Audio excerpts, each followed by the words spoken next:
दक्ष police news, पहिले खाकी मग बाकी. नमस्कार, आपण पाहत आहात दक्ष पोलीस न्यूज. जालना पोलिसांची मोठी कारवाई. अवैध वाळू वाहतुकीवर धडक. 71,51,000चा मुद्देमाल जप्त.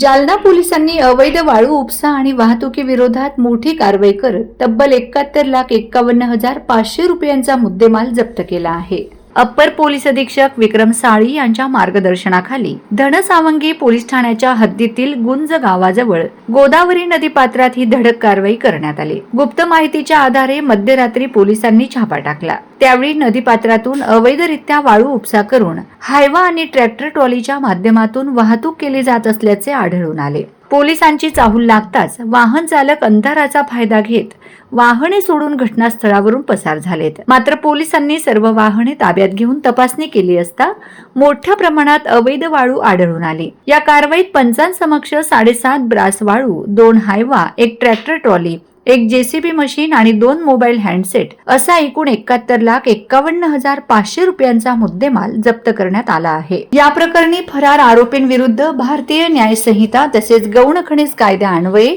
धनसावंगी पोलीस ठाण्यात गुन्हा दाखल करण्यात आला असून पोलिसांकडून त्यांचा शोध सुरू आहे. सदर कारवाई पोलीस अधीक्षक तेजवीर सिंग संधू, अप्पर पोलीस अधीक्षक विक्रम साळी यांच्या मार्गदर्शनाखाली सहाय्यक पोलीस निरीक्षक योगेश खटके, पोलीस अंमलदार निखिल गायकवाड, प्रताप सुंदरे, पोलीस हवालदार गोल्डे आणि पोलीस कॉन्स्टेबल पोटे यांच्या संयुक्त पथकाने यशस्वीरित्या पार पाडली. दक्ष पोलीस न्यूज साठी विलास हिवाळे, जालना. अशाच ताज्या, विश्वासार्ह आणि निर्भीड बातम्यांसाठी दक्ष पोलीस न्यूज चॅनलला लाईक करा, शेअर करा आणि सबस्क्राईब करायला विसरू नका. पुन्हा भेटू एका नव्या बातमीसह. तोपर्यंत नमस्कार.